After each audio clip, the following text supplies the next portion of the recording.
Hello दोस्तों, आज हम रिव्यू करने जा रहे हैं डाबर की हनीटस कॉफ सिरप की। ये एक हर्बल खांसी की औषधि है। इसमें तुलसी, मुलेठी एवं बनफ्लास के गुणकारी तत्व के साथ साथ हनी भी ऐड किया गया है। इसको कैसे लेना, इसके डोजेज बता देते हैं। बच्चे 1 चम्मच, बड़े 2 चम्मच दिन में 3-4 बार ले सकते हैं। डाबर कंपनी की प्रोडक्ट है तो भरोसेमंद भी है।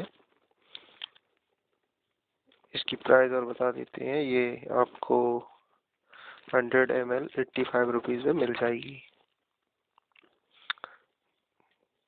तो